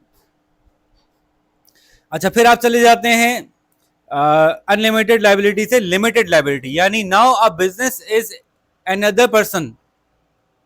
अब बिजनेस एक अलग चीज बन गया है, अब बिजनेस एक अलग शख्स है, बिजनेस की अपनी एक अलग आइडेंटिटी है। बिजनेस का लॉस होगा बिजनेस ही जवाबदेह होगा, और वो मालिक उसका जवाबदेह नहीं होगा बिजनेस का। अच्छा, मालिक भी फिर उसके डिफरेंट तरह से होते हैं, उसमें आप प्राइवेट लिमिटेड हो गया, अमेरिका में इसको इनकॉर्पोरेटेड कहते हैं, पाकिस्तान में इंग्लैंड में लिमिटेड कहते हैं, अमेरिका में इनकॉर्पोरेटेड कहते हैं। प्राइवेट लिमिटेड, पब्लिक लिमिटेड, उसके अलावा कुछ और बिजनेसेस हैं जैसे कि फ्रेंचाइज हैं। Franchise could be a partnership, franchise could be a soul trader, franchise could be a private limited, ये कुछ भी हो सकती है। फ्रेंचाइज का कॉन्सेप्ट कुछ और है, बिजनेस की टाइप कोई भी हो सकती है। और जॉइंट वेंचर्स ये भी कुछ भी हो सकते हैं, क्योंकि टाइप ऑफ बिजनेसेस की बात हो रही थी इसलिए इनको लेके आए। उसके अलावा पब्लिक सेक्टर भी है। पब्लिक सेक्टर की डेफिनेशन ये है ना, जब पब्लिक जिसका सेक्टर भी है और फिर क्या है, NGOs हैं। पब्लिक सेक्टर की डेफिनेशन ये है ना कि जिसके 51% से 50% से ज्यादा शेयर गवर्नमेंट के पास। जी, ठीक है, आगे अब शुरू करते हैं फटाफट। पर प्राइवेट लिमिटेड क्या होती है, एक ऐसी कंपनी जिसके के मालिक जवाबदेह नहीं होंगे। तो मालिक जवाबदेह नहीं होंगे तो फिर उस कंपनी के ऊपर जो इन्वेस्ट करेगा, जो पैसे लगाएगा, जो लोन देगा, जो कारोबार करेगा, वो तो परेशान रहेगा ना कि यार इससे मैंने कारोबार किया, कंपनी बैठ गई, मालिक तो पैसे खाता रहेगा और कंपनी कुछ देगी नहीं मुझे। तो फिर ऐसी सूरत में इन कंपनीज पे जो लिमिटेड होती है इनके ऊपर बहुत सख्त किस्म की कुछ पाबंदियां होती हैं कि इनको अपने अकाउंट्स को शेयर करना है, ऑडिट करवाना है, ये करना है, ये चीज़ें फिर करनी पड़ती हैं ताकि पब्लिक को उस नुकसान से बचाया जा सके। कि भाई अरम भाई ने एक सलून खोला, 4 कुर्सियां उठाई, कुर्सियों के पैसे देने के लिए नहीं थे, वो अरम भाई घर पे पहुंच गया, पैसे दो भाई, तुम्हारी कुर्सियां थी।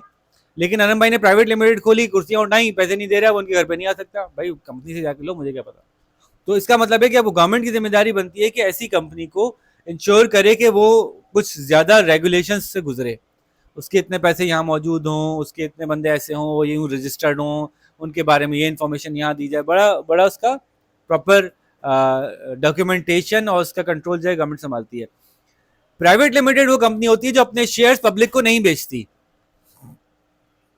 उसके शेयर्स कौन खरीदता है? आमतौर पे फैमिली एंड फ्रेंड्स के अंदर उसके शेयर रोटेट करते हैं। एक उससे भी आगे के लेवल है कि आप इतनी बड़ी कंपनी बनाना चाहते हो, पब्लिक लिमिटेड में जाने की जरूरत क्यों होती है? बाज़ औक़ात आप इतनी बड़ी कंपनी हो जाते हो, इतना बड़ा आपका बिजनेस हो जाता है कि वो आपके पर्सनल फाइनेंसेस से पूरा नहीं होता। फॉर एग्जाम्पल आपको 50 बिलियन का प्लांट लगाना है, बिलियन, 50 बिलियन का प्लांट लगाना है, आपके पास नहीं होंगे। लेकिन आप आहिस्ता आहिस्ता बिजनेस ग्रोथ करते हुए ऐसी जगह चले गए हो कि आप लगा सकते हो। आपकी फेम, आपकी मार्केट में स्टैंडिंग, आपका एक्सपीरियंस ऐसा है कि आप चला लोगे, लोगों को पता है ये हो जाएगा कारोबार। लेकिन पैसा इतना बैंक भी देने के लिए तैयार नहीं है। एक साथ 50 अरब हम कहाँ से दें भाई? हम नहीं दे सकते। ऐसी सूरत में आप अपनी क्रेडिबिलिटी की वजह से मार्केट में कहते हो कि आप मेरे शेयर्स खरीद लें। पब्लिक से कहते हैं 100 रुपए का एक शेयर है, ठीक है, 1 लाख शेयर इशू कर दिए, या 2 लाख शेयर इशू कर दिए, या 1,000 रुपए का शेयर कर दिया, 100 लाख 1 लाख शेयर इशू कर दिए। तो इन शेयर्स को इशू करते हैं, ये वही कर सकेगा काम जिसकी मार्केट में क्रेडिबिलिटी होगी। आप जाके फलानी कंपनी का, XYZ कंपनी का शेयर 100 रुपए का भी नहीं खरीदोगे। बोलोगे भाई मैं 100 रुपए जाया होंगे, पता नहीं कंपनी कैसी है, चलेगी नहीं चलेगी, पैसे ले लेगी, कंपनी डूब जाएगी, तो गए पैसे, वापस नहीं आएंगे। शेयर होल्डर ने जो पैसे खरीद लगाए कंपनी में, अगर कंपनी डूब गई तो गए पैसे। हाँ, कंपनी बिकेगी, उसकी एसेट्स तकसीम होंगी, पहले प्रेफरेंस शेयर वालों को मिलेंगे, लोन वालों को मिलेंगे, फिर कुछ बचे तो नॉर्मल शेयर होल्डर को, नॉमिनल शेयर होल्डर को मिलेंगे। याद है ना सारी बातें? तो इसलिए आप सोच समझ के पैसे लगाओगे तो वो कंपनी जिसको कि पब्लिक से पैसे पूल करके कुछ बड़ा करना है, तो उस कंपनी का मार्केट में स्टैंडिंग होनी चाहिए, तो फिर पब्लिक उससे उसके शेयर खरीद लेती है। तो ये पब्लिक लिमिटेड और प्राइवेट लिमिटेड का गेम है। प्राइवेट लिमिटेड में खानदानी कारोबार है, कारोबार बड़ा हो गया है और लाइबिलिटी पर्सनल नहीं रखनी, प्राइवेट लिमिटेड का कर दी। रेगुलेशंस बढ़ जाएंगी, रूल्स काफ़ी बढ़ जाएंगे, सख्त हो जाएंगे, टैक्स की, इसके उसके हर चीज़ की ऑडिट कराओ, ये कराओ, अपने अकाउंट्स पब्लिश करो, पब्लिक को नहीं दिखाओ लेकिन पब्लिश करो, ताकि जब आ सके ऑडिटर और गवर्नमेंट आके चेक कर सके। पब्लिक लिमिटेड पे और सख्ती हो जाएगी, यहाँ रजिस्टर करो, ये रजिस्टर करो, ये बैंक अकाउंट को इस तरह से बनाना चाहिए, इतने लोगों के साइन होंगे, ये ऑडिट होगा, इंटरनल ऑडिट होगा, एक्सटर्नल ऑडिट होगा, पता नहीं क्या क्या चीज़ें आपके पास जो है वो रिक्वायरमेंट फुलफिल करने के लिए आ जाएंगी। हर ट्रांजैक्शन के ऊपर आपको काफ़ी हर चीज़ का सबूत देना पड़ेगा। तो पब्लिक लिमिटेड हो गई। फ्रेंचाइज क्या होती है? कोई कारोबार बहुत मशहूर हो जाता है तो वो कारोबार एक्सपेंड करते करते सोचता है कि पूरा कारोबार का कंट्रोल मैं नहीं संभालता, मैं ऐसे प्रोसेसेस बना देता हूँ कि जिन प्रोसेस को फॉलो करके कोई भी ऐसा ही कारोबार कर ले।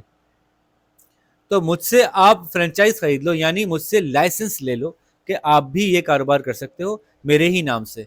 लेकिन उसकी कुछ शराइत होती है। फॉर एग्जाम्पल सबा ने कहा यार मुझे भी KFC खोलना है, चलो KFC में तो मसले हो जाएंगे, ऐसा करें मुझे जो है वो कबाबजीज खोलना है, ठीक है। कबाबजीज वालों के पास गए आप, कबाबजीज वालों ने कहा ठीक है हमारी ये शराइत है, सबसे पहले 10 करोड़ रुपए का हम आपको एक फ्रेंचाइज बेचेंगे, फ्रेंचाइज की लोकेशन ऐसी होनी चाहिए है, फ्रेंचाइज जब हो तो उसमें ये कलर हो, ये कॉम्बिनेशन हो, ऐसा काउंटर हो, लोगों का ये यूनिफॉर्म हो, ये एम्बियंस हो, प्रोडक्शन इस तरह से ही होगी, आपकी जो क्वालिटी है यही तेल इस्तेमाल करेंगे, यहीं से मुर्गी लेंगे, ये सारे प्रोसेस वो आपको बता देते हैं। और आप फिर, लेकिन इन्वेस्टमेंट आपकी होती है।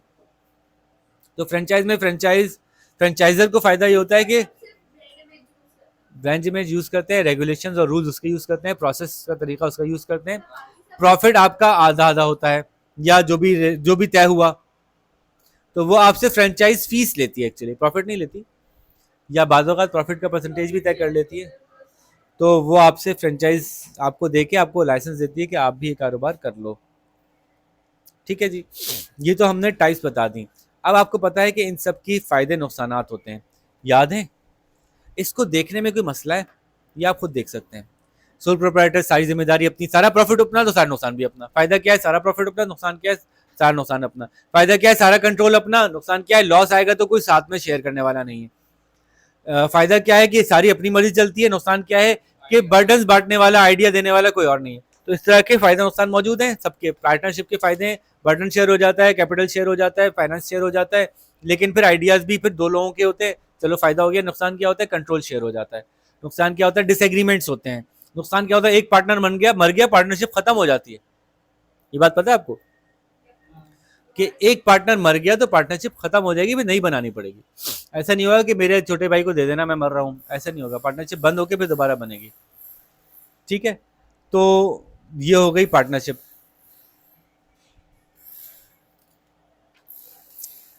इसी तरह से लिमिटेड कंपनीज, अनलिमिटेड कंपनीज, जरा सोल प्रोप्राइटर और पार्टनरशिप का जो चार्ट बना हुआ है रिवीजन समरी का पेज 39 पे, उसको देख के आप चार्ट बना सकते हैं। आप भी ऐसे ही चार्ट बना लें, अच्छा है। ठीक है, प्राइवेट लिमिटेड के फायदा जाहिर है आपके ऊपर लाइबिलिटी नहीं रही, नुकसान आपके ऊपर चेक्स एंड बैलेंसेस ज़्यादा हो गए। फायदा continuity of business, sole proprietor और पार्टनरशिप कंटिन्यूटी नहीं एग्जिस्ट करती। प्राइवेट लिमिटेड में कंटिन्यूटी एग्जिस्ट करती है, पब्लिक लिमिटेड में बहुत ज़्यादा एग्जिस्ट करती है कि आप गए तो बिजनेस चलता रहेगा, क्योंकि आप उसके वाहिद चलाने वाले नहीं हैं, आपके मल्टीपल पार्टनर्स, मल्टीपल डायरेक्टर्स हैं। ठीक है, प्राइवेट लिमिटेड कंपनीज और पब्लिक लिमिटेड कंपनीज की भी ये बनी हुई है एडवांटेज डिसएडवांटेज की शीट, पेज नंबर 45 पे।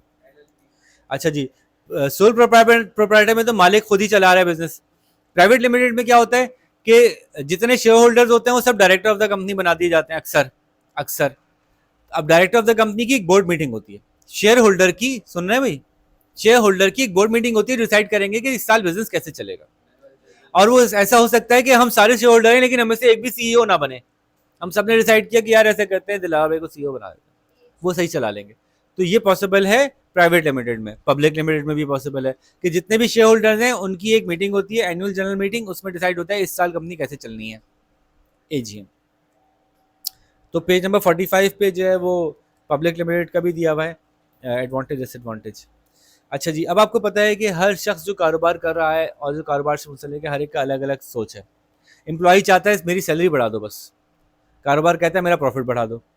दोनों के कॉन्फ्लिक्टिंग ऑब्जेक्टिव्स हैं, है ना।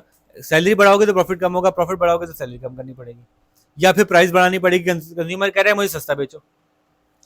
तो जो ऑब्जेक्टिव्स हैं मार्केट में वो हर एक के अलग अलग हैं, कॉन्फ्लिक्टिंग भी हैं। खुद बिजनेस के लिए क्या ऑब्जेक्टिव्स होते हैं, ये चैप्टर नंबर 5 पे आ गए हम। बिजनेस के अपने क्या ऑब्जेक्टिव्स होते हैं? सबसे पहला ऑब्जेक्टिव तो होता है भाई सर्वाइवल, बच तो जाओ, चल तो लूं। सेकंड ऑब्जेक्टिव होता है प्रॉफिट। थर्ड ऑब्जेक्टिव होता है शेयर होल्डर्स को फायदा दें, रिटर्न टू शेयर होल्डर। फिर कारोबार बड़ा करें, ग्रोथ, या रिटर्न टू बिजनेस कह लें। ठीक है, अब रिटर्न टू बिजनेस के अंदर बिजनेस साइज ग्रोथ में सारी चीजें आ गई, कंपनी में नई मशीनें लगाना भी आ गई, मार्केट शेयर बढ़ाना भी आ गया, नए कस्टमर को खींचना भी आ गया, सब कुछ आ गया। आखिर में बिजनेस जब बहुत बड़ा हो जाता है या बिजनेस जरा थोड़ा फारिग होता है अपने पैसे वैसे कमा के पेट भर के तुर्की के 4-5 चक्कर लगा के, तो फिर बिजनेस कहता है कि सर्विस टू कम्युनिटी भी हमारा ऑब्जेक्टिव है, हम अपनी कम्युनिटी को फायदा देना चाहते हैं। ठीक है, रिस्पॉन्सिबल होना चाहते हैं। ठीक है, इसकी तफसीलात जो हैं वो ज़ाहिर मौजूद हैं बुक में, आप देख सकते हैं अगर मज़ीद देखना चाहें तो। सर्विस कैसे देती है कम्युनिटी को, बिजनेस सर्विस कैसे देता है, फटाफट बताएं। बिजनेस कैसे सर्विस प्रोवाइड करता है कम्युनिटी को? इन्वायरमेंटल फ्रेंडली कर देता है प्रोडक्शन को, आसपास जंगलात उगा देता है, बागात उगा देता है, लोगों को फ्री एजुकेशन देना शुरू कर देता है, अपने एम्प्लॉइज़ को कुछ फैसिलिटीज़ देना शुरू कर देता है,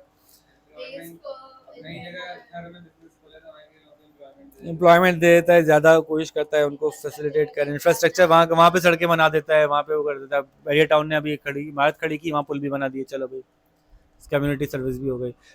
फ्री खाने की चीज़ें, फ्री हॉस्पिटल, ये चीज़ें कर लेता है।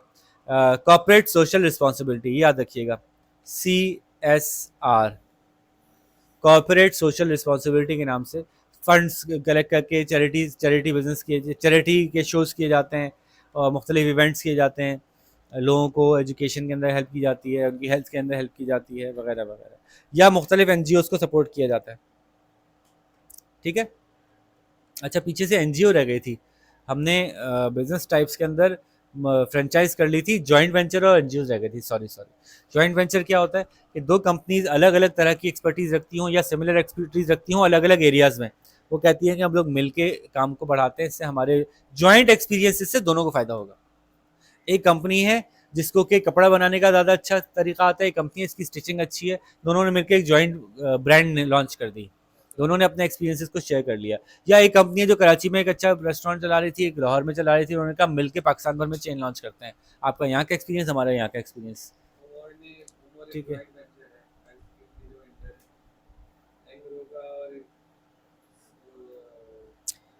अच्छा जी, अब आप देखिए कि वैसे अगर ग्रुप ऑफ पीपल के ऑब्जेक्टिव्स देखें मुख्तलिफ, अभी तो हमने सारे ऑब्जेक्टिव बिजनेस के देखे कि बिजनेस का ये ऑब्जेक्टिव, बिजनेस का ये ऑब्जेक्टिव। अगर आप बिजनेस से रिलेटेड लोगों के ऑब्जेक्टिव्स देखें, बहुत अच्छा चार्ट मौजूद है, बहुत अच्छा चार्ट मौजूद है पेज नंबर 55 पे, और एक डायग्राम मौजूद है 56 पे। ये आपको बहुत अच्छे से सारी बातें बता देगी जो हम कह रहे हैं। कस्टमर का, ओनर का ऑब्जेक्टिव क्या होता है? अगर आप शॉर्टली बोले ना, ओनर का ऑब्जेक्टिव क्या है, एक एक बताएंगे फटाफट। ओनर का ऑब्जेक्टिव क्या है? Profit, revenue. कस्टमर का ऑब्जेक्टिव क्या है? कस्टमर को quality product at low cheaper price. Okay. Worker का ऑब्जेक्टिव क्या है? High salary, better working conditions. ठीक है। मैनेजर्स का ऑब्जेक्टिव क्या है? Personal promotion, getting the job done. ठीक है। गवर्नमेंट का ऑब्जेक्टिव क्या है? Tax and social responsibility. ठीक है। और कम्युनिटी का क्या है? सोशल रिस्पॉन्सिबिलिटी कम्युनिटी का भी है। और ये जो सारे स्टेक होल्डर्स हैं, इनके ऑब्जेक्टिव्स आपस में क्लैश करते हैं, और इस बात को इंश्योर करने के लिए कि कोई बिजनेस इतनी पावर होल्ड ना कर ले कि वो दूसरों के ऑब्जेक्टिव्स को बिल्कुल ही नलिफाई कर दे। इस काम के लिए गवर्नमेंट बैठी है। ठीक है। जैसे गवर्नमेंट ने एक इदारा बनाया है, कंपटीशन कमीशन ऑफ पाकिस्तान। वो ये देख रहा होता है कोई कारोबार इतना बड़ा हो गया कि वो दूसरे कारोबार को ऐसा ऐसा खत्म करता जा रहा है, उनका राइट टू एग्जिस्ट खत्म कर रहा है, ऐसी मेल प्रैक्टिसेस कर रहा है कि उनके लिए सर्वाइव करना पॉसिबल नहीं हो रहा इलीगली, तो वो उसको जाके पकड़ लेते हैं। ठीक है। ऐसे मर्जर्स के दो कंपनी ऐसी मर्ज हो गई कि बहुत बड़ी कंपनी बन गई, सारी छोटी खत्म हो गई, तो वो मर्जर्स को रोका जाता है। क्यों? क्योंकि फिर वो अपनी मर्जी की प्राइस रखेगा।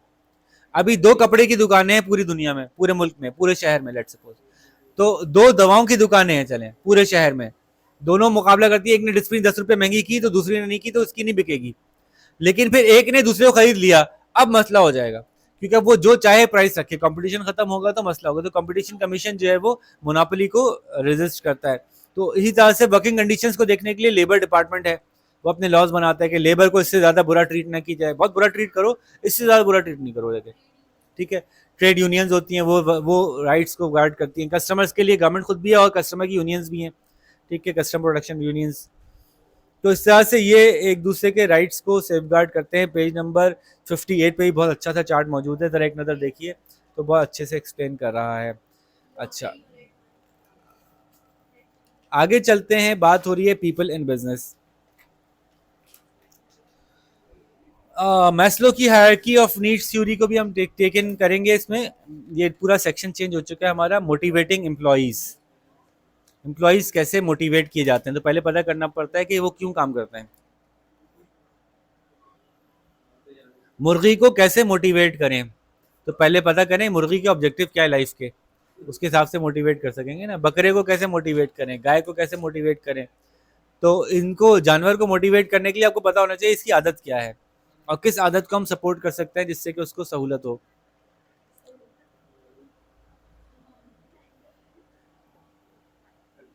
मुर्गी अंडे दे और मुर्गे की चोंचों से उस अंडे को बचाएं। बहुत से मुर्गे भी अपने मुर्गी के अंडे तोड़ देते हैं, बहुत से मुर्गे भी मुर्गी के अंडे तोड़ देते हैं। तो अभी फैसिलिटेट करें, पहले उनकी आदत देखेंगे फिर ही फैसिलिटेट करेंगे ना। तो अब एम्प्लॉय को मोटिवेट करना है तो पहले देखना पड़ेगा ना कि एम्प्लॉय क्यों काम करता है। पेज नंबर 63 पे चार्ट बना हुआ है, क्यों काम कर रहा है जी, काम क्यों करता है। नंबर 1 वजह काम करने की, पैसा, मनी या नीड्स कह ले, टू फुलफिल बेसिक नीड्स। ठीक है। दूसरा सिक्योरिटी, तीसरा आपको पता है ये जो बना हुआ है क्या बना हुआ है, ये मैस्लो की बनाई हुई। मैस्लो ने बताया था कि सबसे पहले बंदे को पैसे चाहिए होते हैं, बेसिक नीड्स चाहिए होती हैं, एक्चुअली नीड्स की फुलफिलमेंट चाहिए होती है। फिर बंदा कहता है सिक्योरिटी। सिक्योरिटी का क्या मतलब है, सिक्योरिटी का क्या मतलब है सब, सिक्योरिटी का क्या मतलब है, दो तरह की सिक्योरिटी है। एक सिक्योरिटी ये है कि मेरी जॉब कंटिन्यूड रहेगी, कल अचानक से बाहर नहीं हो जाऊंगा, ये जॉब सिक्योरिटी कहलाती है। एक और सिक्योरिटी है कि मैं फिजिकली सेफ हूँ, ये जगह मुझे नुकसान नहीं पहुंचा रही। ये नीड्स होती हैं सेकंड लेवल पे। मैस्लो ने कहा है, ये मैं नहीं कह रहा। पाकिस्तान में मैस्लो की हायरार्की ऑफ नीड को बिल्कुल यूज नहीं किया जाता। पाकिस्तान में मैंने एक रिसर्च की थी पाकिस्तानी मैनेजर्स के साथ, तो पता चला कि मैस्लो की हायरार्की ऑफ नीड थ्योरी को बिल्कुल यूटिलाइज नहीं करते। बहुत ही वेरिड किस्म के आंसर आते हैं हमारे पास। खैर, ये किसी और पाकिस्तान के अंदर बस वो टेलर टेलर चलता है। पैसा फेंक तमाशा देख, उस पर प्रेशराइज करो बंदे को, इतना दे रहे हैं तुमको निकाल देंगे, दावदी करो। ठीक है। नंबर 3, फिर बंदे की सोशल नीड्स होती हैं। क्या होती हैं कि वो बंदा चाहता है कि वो लोगों से भी कम्युनिकेट करे, लोगों के साथ जिए। अगर उसकी बेसिक नीड्स ही पूरी नहीं हुई तो सोशल नीड्स के ऊपर उसका ध्यान नहीं जाता। इसलिए इसको हायरार्की कहा है कि एक के बाद दूसरी आएगी। ठीक है। सोशल नीड्स फुलफिल होती हैं तो उसके बाद उसको चाहता है जिन लोगों को मैं जानता हूं, अब मैं सबको जान गया हूं, अब इनमें मैं अच्छा भी हूं, तो एस्टीम नीड्स आती हैं। अगर किसी की चारों नीड्स फुलफिल कर दी जाए तो, अगर इन चारों नीड्स को सेटिस्फाई कर दिया जाए तो बंदा खुद ही से सेल्फ एक्चुअलाइज हो जाता है। नंबर 5वां आ जाता है उसका। क्या मतलब होता है? अब अच्छा काम करना उसकी अपनी मजबूरी बन जाता है। अगर एक शख्स को आपने पैसे भी दे दिए, सिक्योरिटी भी दे दी, सब लोगों में बता दिया कि ये बंदा हमारी जॉब करता है, बड़ा अच्छा बंदा है, और स्टीम भी बढ़ा दी, भाई ये मैनेजर हो गए, बहुत अच्छा परफॉर्म करते हैं, अब उसकी खुद की मजबूरी होगी कि वो अच्छा काम करेगा। तो सेल्फ एक्चुअलाइजेशन हमारा टारगेट होता है कि बंदे को ले जाएं। मैस्लो ने ऐसा करके देखा, कहीं कहीं हो गया, बहुत जगह पे नहीं भी हुआ।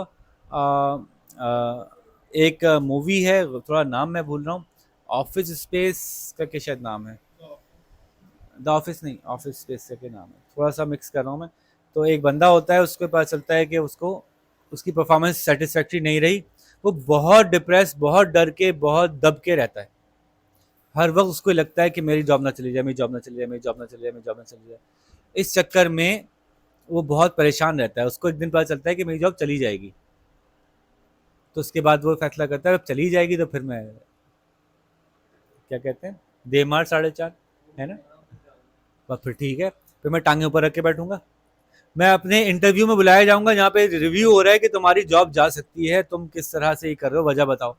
मैं वहाँ ऐसी बातें करूंगा अपने दिल खोल के, यूं यूं। भाई ने ऐसा शुरू किया, लोग और उनसे मुतासर होना शुरू हो गए, उनकी रेटिंग बेहतर हो गई, उनको निकालने के बारे में ख्यालात कम हो। जितना वो होता चला गया ना, खुलता चला गया कि मैं तो ये करूँगा, तो यू, वो उतना ही ज़्यादा उसकी इम्पोर्टेंस बढ़ती गई। तो किसी दिन हम देखेंगे, कभी मौका मिला आपकी इम्तिहान की तैयारी में से, तो बहरहाल तो लोग जो है वो काम करते हैं मुख्तलिफ रीजंस की वजह से। उनमें से कुछ रीजंस मैस्लो ने आइडेंटिफाई किए, उसके अलावा और लोगों ने भी आइडेंटिफाई किए। मैस्लो एक है, उसके अलावा टेलर ने कुछ कहा था। टेलर बहुत पुराना था, मैस्लो से पहले का था, 1880 की बात है। टेलर ने क्या कहा था कि भाई मैंने ये एक्सपीरियंस किया कि लोगों को मोटिवेट करने के लिए उनको पैसा दिया जाए तो वो ज़्यादा काम करते हैं। पाकिस्तान में टेलर का ज़्यादा इस्तेमाल किया जाता है, और टेलर का इस्तेमाल भी ऐसा निचोड़ के किया जाता है, पैसा फेंक, रुपया ना फेंक, मतलब चवन्नी फेंक, अठन्नी भी ना फेंक, इस बुक को इतना खींच के फेंकते हैं वो भी कि वो सांस ना आए उसको। ठीक है, बस नब्ज चल रही हो, सीना ना उठ रहा हो, नब्ज चल रही हो बस। 50,000 से 2,000 बढ़ा के 52,000। हाँ भाई, ऐसा कर दो उसको कि बस जस्ट उसका गुजारा हो और आपका पूरा पूरा काम ज़्यादा से ज़्यादा करके। ठीक है। अच्छा, जो मोटिवेट करने के लिए कुछ पैसे दिए जा सकते हैं एम्प्लॉइज को। पैसे देने के मुख्तलिफ तरीके हैं। ठीक है, ये पूरा चार्ट पेज नंबर 79 पे बना हुआ है, डायरेक्टली वहां पे आ जाएं। 79। क्या क्या दे सकते हैं बंदे को? वेज दे सकते हैं, वेज, काम करने की वेज किस किस तरह की होती है? वेज फिक्स भी होती है, अगर फिक्स हो जाए तो सैलरी हो जाती है। फिक्स हो जाए कि महीने के 30 ही देंगे तो वेज नहीं रहेगी, सैलरी हो जाएगी। ठीक है। और बंदे को वेज दे सकते हैं तो पीस रेट, टाइम रेट, मुख्तलिफ तरह के तरीकों से दे सकते हैं। पीस रेट क्या होता है? पर पीस बनाओ, ज्यादा पीस बनाओगे ज्यादा पैसे मिलेंगे, प्रोडक्टिविटी बढ़ जाएगी। लेकिन इसका नुकसान क्या होगा? देखिए, मैं ओवरव्यू कर रहा हूँ, डिटेल आपको पढ़नी पड़ेगी। क्वालिटी मुतासर होगी, पर पीस पीस रेट रखेंगे तो क्वालिटी मुतासर होगी। ऐसी चीज में पीस रेट रखना आसान होता है जिसमें क्वालिटी का ताल्लुक नहीं है। पैकिंग कर रहे हो, बस डब्बा बंद करके आगे भेजना है, तो पैकिंग में पीस रेट होके चलता है। ठीक है। कॉलर सीने, एक जैसे कॉलर, एक जैसे कॉलर, एक जैसे कॉलर, पीस रेट चलता है उसमें। टाइम रेट क्या होता है? आप इतना टाइम लगा लो, टाइम रेट में क्या फ़ायदा होता है कि ज़्यादा वक्त लगाते हैं लोग, ज़्यादा मेहनत से काम करते हैं, डिटेल्ड वर्क करते हैं, लेकिन नुकसान क्या होता है इस बात का अंदाज़ा लगाना कि ये टाइम प्रोडक्शन में लगाया था, बस ऐसे ही बैठे बैठे लगा दी, ये मुश्किल होता है। एक तरीका होता है सैलरी दे दें। सैलरी आमतौर पर उन लोगों को दी जाती है इनका काम फिक्स नहीं होता, महीने में किसी दिन बहुत काम है, किसी दिन कम काम है, किसी दिन काम नहीं है, किसी दिन काम ही काम है, तो उनको फिक्स पैसे मिलते रहते हैं, हर महीने की तनख्वाह मिलती रहती है। प्रॉफिट शेयरिंग भी एक तरीका है, आप लोगों से कहें कि आपको जिस महीने में प्रॉफिट ज़्यादा होगा उस महीने में आपके साथ शेयर करेंगे, या कमीशन दे दें आप। कमीशन क्या है कि ये तुम्हारी 25,000 महीने की सैलरी है, एक पॉलिसी बेचोगे प्लस तुम्हें 5,000 और मिलेंगे। तो जैसे आप ट्राइफेड में जाते हैं तो पीछे लगी रहती है ना कि जी आप मेरे थ्रू एक नया बंदा ले लें, मेरे थ्रू वार भाई आपके पास भी अब्दुल्ला भाई ने पीछे लगाया होगा किसी को, है ना।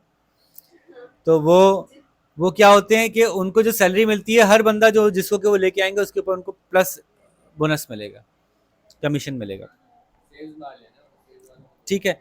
और क्या हो गया बोनस? बोनस क्या होता है? जिस साल हमारी प्रोडक्शन बढ़ेगी, जिस साल हमारा प्रॉफिट ज़्यादा बढ़ेगा, हमारी कंपनी की परफॉर्मेंस अच्छी रहेगी, हम आपको साल में एक्स्ट्रा तनख्वाह देंगे। तो बहुत अच्छी कंपनी आमतौर पे साल में 2 बोनसेस भी देती हैं, तो उस बोनस से फिर वो इंक्रीमेंट भी होता कुछ ना कुछ खाते पीते हैं। अच्छा, ये तो हो गए सैलरी बेनिफिट्स। उसके अलावा एक और चीज कहलाती है, उसको कहते हैं फ्रिंज बेनिफिट्स। क्या कहते हैं? फ्रिंज बेनिफिट्स के नाम से पाकिस्तान में भी कुछ शुरू में एक बैंड भी बना था, फ्रिंज बेनिफिट्स, म्यूजिकल बैंड बना था, जिसके बाद में बहुत सारे मशहूर लोग बाद में इधर उधर होगा उसके। अच्छा, फ्रिंज बेनिफिट्स का क्या मतलब है? जो डायरेक्टली फाइनेंशियल नहीं है। बेनिफिट्स। तो मोटिवेशन के अंदर फाइनेंशियल को हमने जिक्र कर दिया, जिसका 79 पे चार्ट है। फिर 80 पे जो फ्रिंज बेनिफिट्स हैं, फ्रिंज बेनिफिट्स, फ्रिंज पता है? श्रिल, फ्रिंज श्रिल कपड़ों में जो लगती है, उसमें क्या है, गाड़ी दे दी, डिस्काउंट दे दिया बिजनेस के प्रोडक्ट पे। आप हमारे हमारे KFC वाले आप खुद खाओगे तो 20% पे मिल जाएगा, वाउचर। ठीक है। Health care paid for, health insurance करा दी, बच्चों की एजुकेशन दे दी, अकोमोडेशन दे दी, फ्यूल दे दिया, बंदों को शेयर दे दिए कंपनी के, पेंशन दे दी, ट्रिप्स करा दिए, ट्रेनिंग करा दी, ठीक है, तुर्की भेज दिया, पेड लीव्स दे दी, साल की 20 पेड लीव्स। ठीक है। तो इसके अलावा भी मोटिवेशन होती है। फ्रेंच बेनिफिट्स डायरेक्टली सैलरी या डायरेक्टली कैश तो नहीं है, लेकिन फ्रेंच बेनिफिट्स में पैसा इन्वॉल्व है। डायरेक्ट कैश तो नहीं है लेकिन पैसा इन्वॉल्व है। लेकिन पैसे के अलावा भी कुछ चीजें होती हैं जो मोटिवेट करती हैं, मसलन job satisfaction, respect, rotation. Rotation क्या होती है? कुछ लोगों को बेनिफिट देती है, कुछ लोग इससे डिमोटिवेट भी होते हैं। रोटेशन का मतलब ये होता है कि आप ये काम कर लो, थोड़े दिन बाद वो काम कर लो, थोड़े दिन बाद वो काम कर लो। बास कामों में पॉसिबल है, बास कामों में पॉसिबल नहीं है, बास कामों में मोटिवेट करती है, बास कामों में डिमोटिवेट करती है। आप ऐसी जगह रोटेट हो जाए जो आपको नहीं आ रहा, तो फिर आप फंस जाते हैं। ज़ाहिर है हर जगह नहीं चलनी रोटेशन, ठीक है। फिर एक और टर्म है जॉब इनरिचमेंट, जॉब इन्हांसमेंट। सुना है आपने? Job enrichment and job enhancement.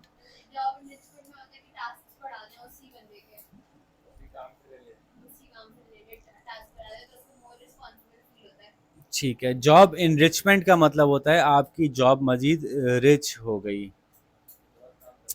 For example,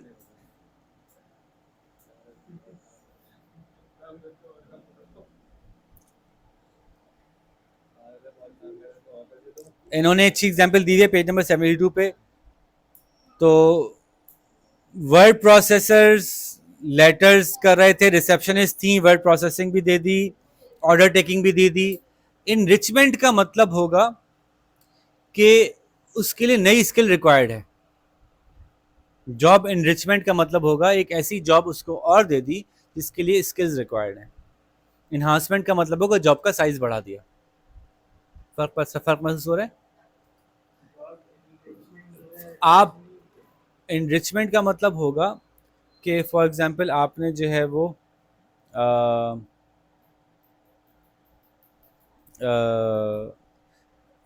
counter पे बैठे थे, जो लोग आ रहे थे उनको ग्रीट करते थे। फिर आपसे कहा आप जो है ऐसा करें टेलीफोन पे भी लोगों को ग्रीट करें, एनरिच हो गए। फिर आपसे कहा आप ऐसा करें कि एंट्रीज भी कर लें, एनरिच हो गई।